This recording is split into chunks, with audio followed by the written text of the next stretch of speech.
남자든 여자든 매력을 떠나서 이 사람하고 좀 대화를 이어나가고 싶고 계속 이제 말을 끊기지 않고 하고 싶은데 낯가려서 혹은 뭐 인간관계가 좀 서툴러서 네. 이런 분들이 대화를 좀 핑퐁핑퐁하게 할 수 있는 좀 방법이 있을까요? 네. 보통 이제 대화는 큰 축이 두 가지가 있습니다. 네네. 하나는 나라는 축이에요. 대화를 하다 보면 나화법으로 다 본인으로 수렴하는 분들이 있습니다. 네네. 무슨 얘기를 해도 다 본인 얘기로 끝나는 분들 얘기를 하다 보면 어느 순간 뭐지? 나는 내 얘기를 거의 안 하고 끝났네? 라는 생각이 들 때가 있잖아요. 하지만 내 얘기를 아예 안 하고 또 너화법으로 질문만 하시는 분들도 있어요. 너무 지나칠 경우에는 상대가 좀 인터뷰 당하는 것 같고 좀 그런 느낌을 받을 수가 있죠. 그래서 제가 추천드리는 방법은요, 나다음 너화법입니다. 이게 간단하게 리드용 멘트로 내 얘기를 하는 거예요. 오늘 저 점심에 떡볶이 먹었는데 데니스님 점심 뭐 드셨어요? 뭐 이런 식으로 간단하게 리드 멘트용으로 본인의 얘기를 꺼낸 다음에 네네. 상대에 대한 질문을 하면요, 좀 자연스럽게 상황 분위기를 만들 수 있으면서 네. 분위기 조성을 하면서 상대에게 질문도 던지고 부담스럽지 않게 이야기를 이어나갈 수 나 있습니다. 얘기하고 그 다음 넘기는 거. 네. 두 번째 방법은요, 네네. 이렇게 나다음 너화법으로 너에 대해서 질문을 하실 때 주의하실 점입니다. 네. 열린 질문과 닫힌 질문이 있는데요. 네. 열린 질문은 어떤 질문을 했을 때 다양한 주관식의 대답이 나올 수 있는 질문이에요. 소재를 끄집어내서 다음 대화를 이어갈 수가 있습니다. 데니스님 식사 뭐 하셨어요? 오늘 파스타 먹었어요. 파스타요? 네네.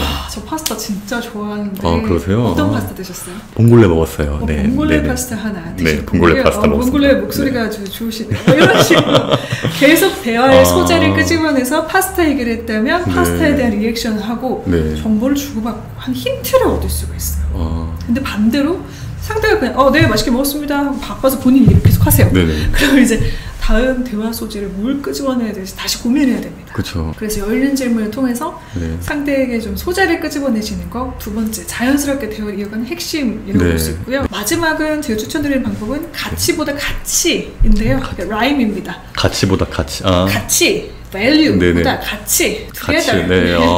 우리가 할 수 있는 소재를 끄집어내자. 가끔 그 value에 대한 이야기를 소재로 잘못 잡으실 경우에 토론이 될 수가 있죠. 본의 아니게 불필요한 논쟁이 될 수 있습니다. 대표적으로 우리가 생각하는 뭐 종교 정치가 그렇죠. 그렇죠. 그런 얘기는 누구나 안 하시려고 하시겠지만 예를 들어 연예인 얘기가 나왔어요. 근데 이분은 이 연예인의 팬일 수도 있잖아요. 근데 나는 아닐 수도 있어요. 근데 내가 이분에 대한 정보가 없을 때 딱 노래가 나왔는데 이런 얘기합니다. 이 가수 이번에 이슈 있던데 뉴스 보셨어요? 이렇게 얘기를 합니다. 그러면 이분이 왜요? 아니 뭐 범죄에 뭐 의혹 있던데? 막 이런 얘기를 해요. 그럼 이분이 나 사실 그건 팬인데 그런데 되게 불편해지는 거죠. 그쵸. 그래서 상대에 대한 정보가 없을 때는 호불호가 있는 이야기, 그런 것들을 좀 조심하시는 게 좋다. 그래서 같이 할 수 있는 소재를 어떻게 정하시면 좋냐면요, 힌트는 이겁니다. 우리 눈에 보이고 들리는 것을 소재로 삼으시면 가치를 섞지 않고 빨리 얘기하실 수 있어요. 좀 이렇게 같이 얘기하기가 어색한 상사들이랑 얘기할 때 주로 이분하고 이 침묵을 견디기 싫은데 어떻게 이걸 깰 수 있을까 고민을 많이 하시잖아요. 예를 들어 같이 길을 걷는데 저 멀리 새로 생긴 카페가 보이는 거예요. 그러면 보인다. 이 카페에 대한 얘기를 해야지. 팀장님 혹시 저 카페 가보셨어요? 얼마 전에 오픈했던데. 그러면 이제 팀장님 아직 안 가봤는데 가보셨어요? 네, 저 어제 가봤는데 커피 원두를 되게 좋은 걸 쓰나 봐요. 향이 완전 좋더라고. 다음에 가보세요. 이런 식으로 같이 보이는 것에 대한 이야기가 공통적인 소재가 생기기 때문에 이것도 인터뷰 컨텐츠에도 쓸 수 있는 거네요. 그렇습니다. 왜냐면 제가 인터뷰 할 때마다 제가 이런 걸 잘 못해가지고 끊길 때가 좀 있어서 난감할 때가 있었는데 히렌체님하고 얘기할 때는 그런 게 없었어요. 되게 자연스럽게 왔다 갔다 해서 나도 모르게 홀리듯이 인터뷰한 느낌이었는데 그래서 제가 여쭤본 거였어. 무슨 노하우가 있나.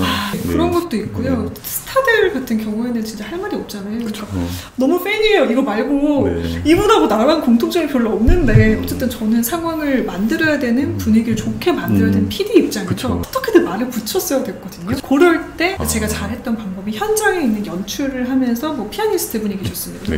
피아니스트 분에 대한 이야기를 꺼내면서 같이 이제 그분하고 대화를 하기도 하고 뭐 그렇게 현장에 대한 얘기를 좀 주로 많이 했었어요. 그러면 이제 그분도 보이기 때문에 공감하고 교감하고 느끼고 그렇게 대화를 하시면 가장 빠르게 이야기하실 수 있습니다. 그 내용이 이제 요 책에도 있는 거죠? 이렇게? 아니 저 깜짝 놀랐어요. 저도 보면서 많이 배웠습니다. 이렇게 포스트잇까지 해서 열심히 하셨던 제가 콘텐츠가 비슷하니까 배울 게 많아가지고요. 감사합니다. 저도 말을 잘 못하는 사람이기 때문에 저도 많이 배웠어요. 잘 하시고 계신데요.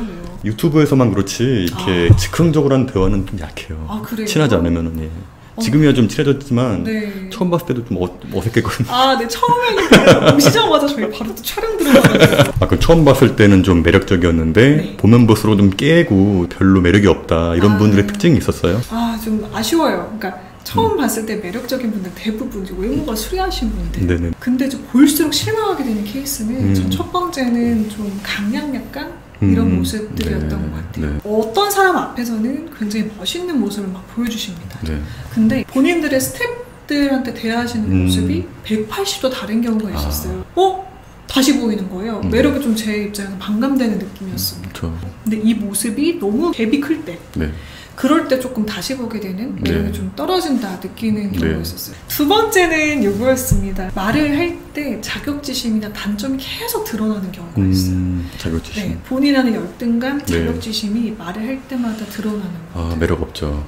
보통 우리 매력은 반대 상황에서 느끼잖아요. 좀 자신감 있고 좀 당당한 분들한테 더 끌리고 사람은 누구나 호기심을 느끼고 본인이 본인을 사랑할 때 타인도 이 사람을 사랑하고 매력을 느낄 확률이 높아지잖아요. 근데 반대로 본인이 점점 자격지심이 크고 열등감이 있고 나를 아끼고 사랑하는 모습을 보여주지 않는다면 볼수록 좀 매력이 아쉽다. 우리 모두 부족한 사람이잖아요. 저도 마찬가지로 제 내면을 들여다보면 어두운 면이 있죠. 근데 그거를 좀 더 수련을 하고 단련을 해서 타인이 보기에도 부족한 모습을 덜 볼 수 있게끔 그러니까 다져가는 게 훨씬 더 성숙하고 성장하는 사람의 모습을 생각이 들어요. 매력적이고 싶은 분들은 내가 그런 모습이 있다는 걸 인지를 하시고 좀 드러낼 때, 표현을 하실 때, 나를 연출하실 때 그래도 나의 가장 좋은 거를 보여줄 수 있도록 노력하시면 어떨까? 마지막은요, 좀 밸런스라는 생각이 들어요. 어떤 사람은 타인한테만 너무 자상하게 맞춰주고 본인이 없는 분들이 있습니다. 반대로 또 자기 중심이 너무 세서 타인에 대한 배려가 좀 떨어지시는 분들이 있어요. 사람은 어쩔 수 없이 나한테도 케어를 해주고 나한테도 관심을 가져주는 사람한테 매력을 느낄 수밖에 없잖아요. 근데 처음부터 끝까지 너무 본인 위주고 나르시시즘이 너무 강해요. 그러면 점점 자기만의 세계가 정말 확실하신 반대 경우도 좀 그렇죠. 너무 반대로 나한테 너무 집착하고 본인이 없고 자아가 없는 느낌. 맞아요. 그러면 또 이것도 매력이 아니죠. 집착하지 않고 본인이 똑바로 서 있는 모습을 봤을 때 얽매이지 않고 호기심이 들고 궁금해진다. 여자도 마찬가지라는 생각이 들어요. 맞아요. 여자도 자기 일 잘하고 똑바로 서 있을 때 저 사람 되게 궁금해진다 라고 생각하고 사람들이 이렇게 다가오시는 것 같아요. 맞습니다. 그래서 본인 중심이 잘 잡혀있고 또 타인에게도 그만큼 할 수 있는 여유 있는 분들, 배려심을 가진 분들이 반대로 생각했을 때 가장 매력이 오래 지속되는 분들이 아닌가 라는 생각이 듭니다. 맞습니다. 그럼 최근에 온라인 그 스피치 강의인가요? 어떤 강의인가요 그게? 이게 매력이 있게 만들어주는 매력 있는 사람으로 보이는 화법에 대한 얘기인데요. 어떻게 하면 내 장단점을 발견해서 이걸 매력으로 승화시킬 수 있을지가 첫 번째 강의에 담겨 있고요. 그걸 통해서 나를 점검해보고 생각해보는 시간 그리고 요거를 사회적으로 어떻게 말로써 표현할 수 있을지에 대한 방법들을 다뤄봤습니다. 내가 매력적으로 보이고 싶다, 사회생활 하실 때 좀 당당하고 프로페셔널하게 말을 하고 싶다, 누구나 누구 앞에서라도 매력 있는 모습을 보이고 싶다 하신다면 강의를 들어보시면 도움이 되실 듯 합니다. 그럼 히렌체님이 생각하는 그 말과 스피치의 중요성은 얼마나 큰가요, 인생에서? 말은 잘 활용했을 경우에는 우리에게 날개와도 같다고 생각합니다. 우리가 말을 잘 못했을 경우에는 오히려 우리 실력이나 아름다움이 드러나지 못하고 묻혀버리는 경우가 많죠. 특히 대표적으로 면접이나 확실하게 내가 무언가를 쟁취해야 되는 성취의 순간들이 그렇습니다. 말 한마디를 잘 못해서 이게 아쉬워서 딜을 못 따내는 거예요. 근데 반대로 생각하면 이 말의 트레이닝을 잘 했을 경우에는 내 실력만큼의 날개가 달려서 그만큼 멀리 날아갈 수 있는 힘이 생깁니다. 큰 도구인 거죠. 아주 큰 도구이자 나를 드러낼 수 있는 강력한 도구다 라고 말씀을 드리고 싶고요. 자기 PR 시대잖아요. 말만큼 중요한 도구는 없다라는 생각이 들 정도로 저 역시 사실 자기 PR 잘 못하는 스타일이거든요. 근데 유튜브를 하면서 그래도 저를 알리고 그래도 힘들지만 제 SNS 열심히 한 스타일은 아니지만 그래도 하고 했더니 그래도 많은 분들께서 이렇게 알아주시고 데니스님도 뵙게 되고 또 이렇게 구독자분들도 생기고 연이 닿았던 것 같아요.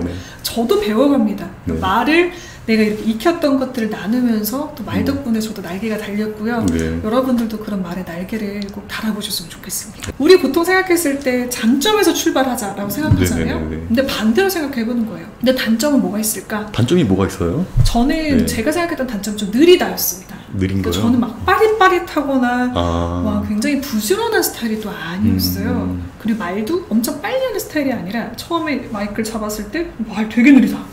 답답하다 느꼈어요. 네. 그게 저의 느긋한 성향 때문이기도 한데 그래서 이제 포지셔닝을 어떻게 했냐면요. 처음 출발은 단점이 느리다로 출발해보자고요. 네. 두 번째, 이 느리다를 어떻게 바꿀 수 있을까? 좋게. 네. 그러면 전 요게 바로 우아하다였습니다. 우아하다. 느리지만 또 우아할 수 있는 거죠. 네네. 우아한 사람은 막 성급하거나 빠르지 않잖아요. 네네. 대신 느리지만 요걸 좀 우아한 매력으로 바꿔보자.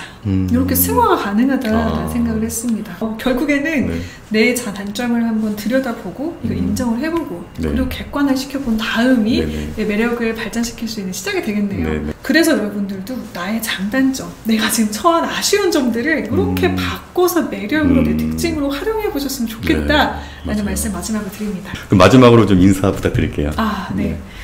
네, 구독자분들 이렇게 저희 감성데디 채널과 히든 채널을 왔다 갔다 하시면서 들으시는 분들이 아주 많으신 걸로 알고 있어요. 네, 맞습니다. 제 채널에 데니스님 모셨을 때도 굉장히 많은 구독자분들께서 반가워하시면서 막 댓글 달아주셔서 저도 굉장히 감사했거든요. 네. 이렇게 좀 남매 느낌의 채널에서 우리 같이 교류할 수 있는 기회를 또 구독자분들 덕분에 생겨서 너무 감사하다는 말씀 다시 한번 드리고 싶고요. 네, 저에게 말 관련해서 궁금하신 점들이 있다면 저 제니스님 구독자인데 이 영상 통해서 들어왔어요. 뭐 댓글 달아주면 좀 반갑게 회신 드릴 수 있으니까 우리 자주 교류하는 시간 가져봤으면 좋겠습니다. 오늘 영상 특히 유익하셨길 바라겠습니다. 네, 그 다음에 또 오실 거죠? 부르면요? 언제든지 불러주세요. 네, 알겠습니다. 달려오겠습니다. 형제 채널.